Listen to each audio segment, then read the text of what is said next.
नाज़रीन अस्सलाम वालेकुम। रिसाइट टुडे में एक मरतबा फिर आपका इस्तकबाल है।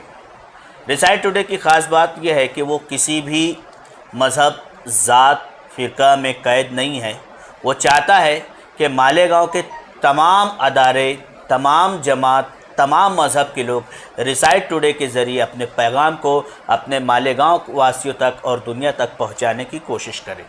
और इसी पैगाम को हम लेकर आगे बढ़ रहे हैं। आज 11 अप्रैल वर्ल्ड मेमन डे के तौर पर मनाया जाता है।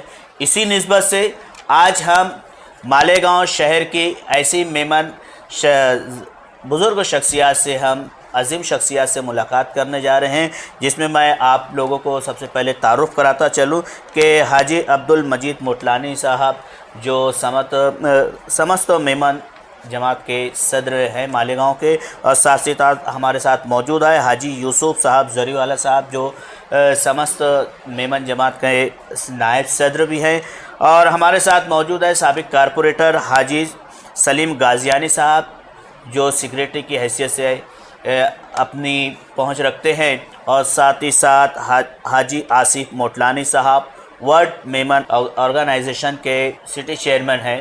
तो हज़रत, आप सबसे पहले आप सभी का रिसाइट टुडे में इस्तकबाल है, और 11 अप्रैल जो वर्ल्ड मेमन के तौर पर आप लोग मनाते हैं, तो रिसाइट टुडे टीम जो है आप सभी को इस वर्ल्ड डे की मुबारकबाद देते हैं।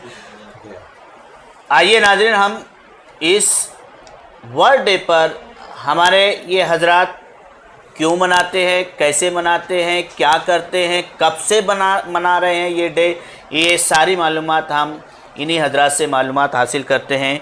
तो मैं सबसे पहले चाहूँगा कि सलीम गाज़ियानी साहब के इस फेडरेशन का क़याम कब और कैसे हुआ, क्यों हुआ?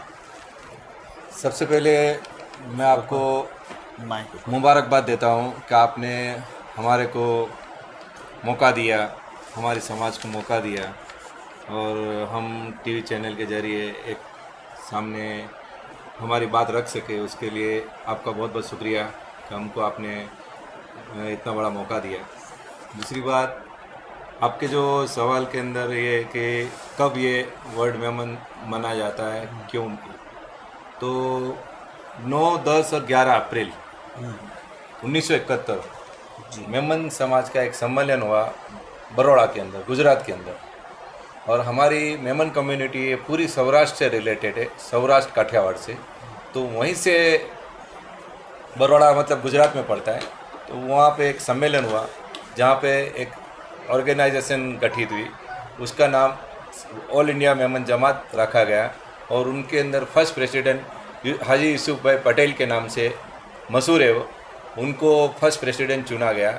और वहाँ से सभी हमारी जो सौराष्ट्र गुजरात से रिलेटेड छोटी छोटी मेमन जमात थी, उसको एक संगठन तैयार हुआ, और उसको 11 अप्रैल 1971 को ऑल इंडिया मेमन जमात ये पैदा हुई, जन्म हुआ उसका। और 1971 से आज तक ये नाम से 11 अप्रैल के टाइम से ये प्रोग्राम चला आ रहा है।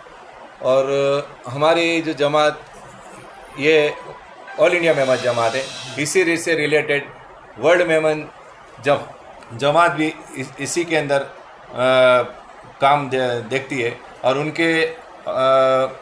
उनकी मदद से आगे के जो काम है वो हम पूरे वर्ल्ड में करते हैं।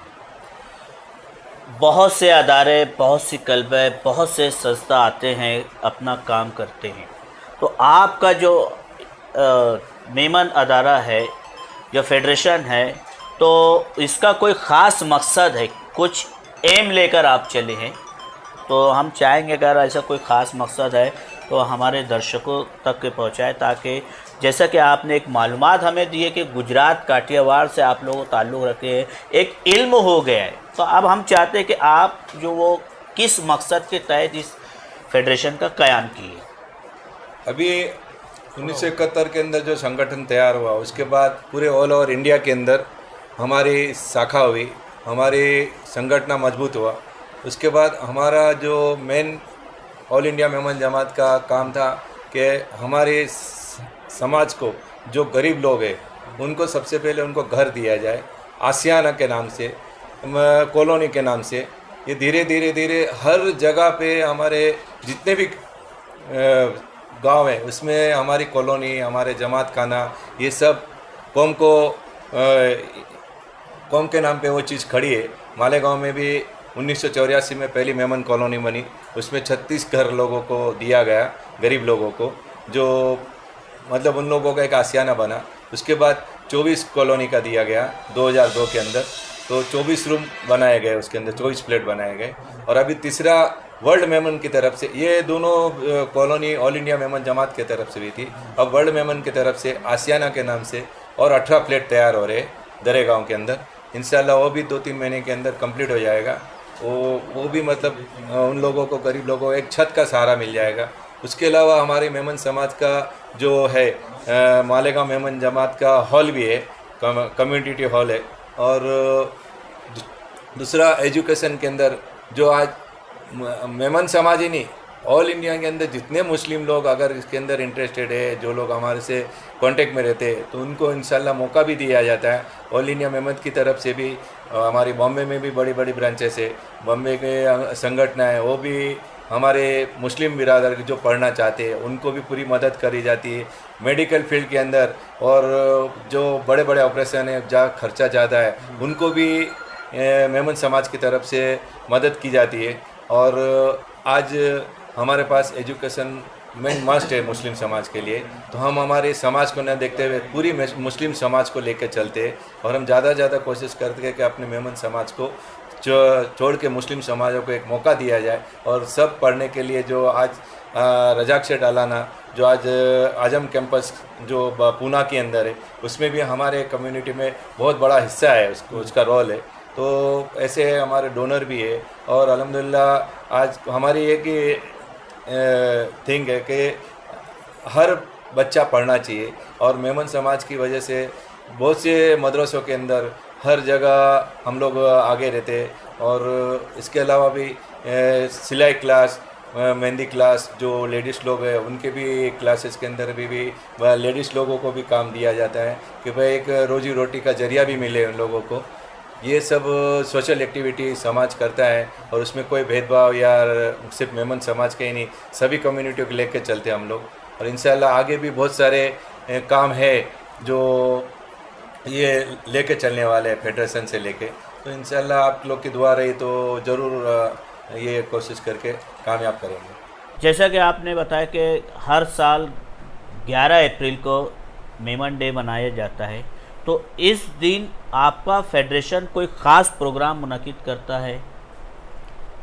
हम लोगों का मेन मकसद यही है कि सोशल एक्टिविटी में जहाँ जो एक ये चीज़ यादगार के लिए समझ लो, कोई हॉस्पिटल है, मेडिकल कैंप्स है और बस स्टैंड पे जाके पानी पिलाना, ये सोशल के अंदर काम करते हैं। इसके अलावा एजुकेशन के अंदर जो स्कूल है उसमें भी हम लोग मतलब किताब बयास ये बांटने का काम है। और बाकी धार्मिक लेवल पे आज भी 11 अप्रैल के दिन हमारा नाते पाक का प्रोग्राम रखा गया है ईशा की नमाज के बाद। और वहाँ पे भी मौलाना लोग हमारे मज़हब के हिसाब से सब लोग आएंगे वहाँ पे, और वो भी एक प्रोग्राम सक्सेस होगा। हमारी एक बच्ची है मेमन समाज की, वो भी मतलब 10वीं पास हुई है लास्ट ईयर, और उसने भी एक किताब खुद ने ये लिखा है, तो उसको भी हम हौसला अफजाई के लिए आज उनको भी एक गिफ्ट देने वाले हैं। तो हमारे मकसद यही है कि एजुकेशन से लेके मेडिकल फील्ड और सोशल एक्टिविटी के लिए ये यादगार के दिन हम एक्स्ट्रा काम किया जाए। साल भर तो करते ही रहते हैं, एक एक्स्ट्रा काम किया जाए तो हम एक दुआ का किसी न किसी दुआ का जरिया बने और प्लेटफॉर्म तैयार हो मेमन जमात। दुआ का ज़रिया बनना आज के इस मशीनी दौर में बहुत ज़रूरी है और बहुत अहम भी है, और ये काम आप लोग कर रहे हैं, तो जिसके लिए एक मरतबा फिर रिसाइट टुडे की जानिब से मुबारकबाद और नेक ख्वाहिशात। अदारे सोसाइटियाँ बहुत सी बनती है, और क्या आपका फेडरेशन ऑल इंडिया लेवल पर भी कोई ऐसा प्रोग्राम मुनक़िद करता है जिसकी वजह से दीगर कम्युनिटी के लोग भी आपके साथ शामिल होते हैं? अभी ऑल इंडिया मेमन जमात के अंदर बोलो तो बहुत से प्रोग्राम हाई लेवल पे बॉम्बे में और फेडरेशन के जहाँ जहाँ सेमिनार होते तो वहाँ सबको इनवाइट किया जाता है। इसके अलावा वहाँ पे भी बहुत सारी ऑल इंडिया मेमन जमात में भी डिमांड्स आती है जो हमारे मुस्लिम कम्युनिटी में खास। तो हम लोग जो हमारे रेसिडेंट साहब है वहाँ की जो पूरी टीम है वो काम में वो लोग पूरी मदद करते हैं वो लोगों को। और हमारे पास मतलब ये नॉलेज है कि भाई कहाँ कहाँ उन्होंने काम किए, ये भी एक बस हम लोग मीडिएटर बन के बताएं। हमारे साथ जो है वर्ल्ड मेमन ऑर्गेनाइजेशन शाख मालेगांव के जनरल सेक्रेटरी हाजी आसिफ मुटलानी साहब भी मौजूद है। मैं आपसे पूछना चाहूँगा सर कि वर्ल्ड लेवल पर आपके क्या प्रोग्राम होते हैं? अस्सलाम वालेकुम वरहमतुल्लाहि वबरकातुहू।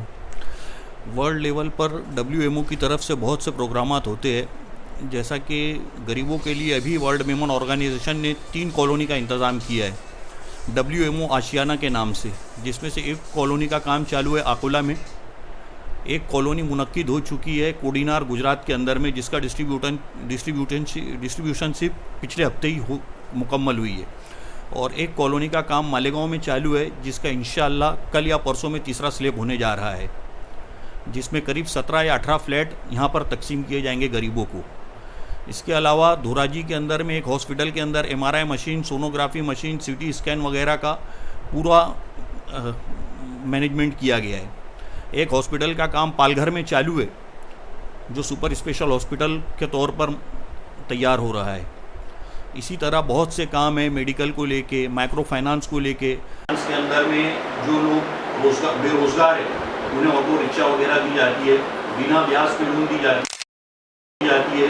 वो 36 महीने के अंदर में उनको विदाउट इंटरेस्ट पे करना रहता है। बाकी मेडिकल ट्रीटमेंट के लिए हमारी चलती है। कोई अगर समझ लो गरीब है जिसका इलाज नहीं हो सकता है, उसकी कैपेसिटी नहीं है, तो उसको मेडिकल के लिए फंड्स वगैरह दिए जाते हैं। अल्हम्दुलिल्लाह इस तरह के बहुत से काम हैं जो WMO के तहत होते हैं।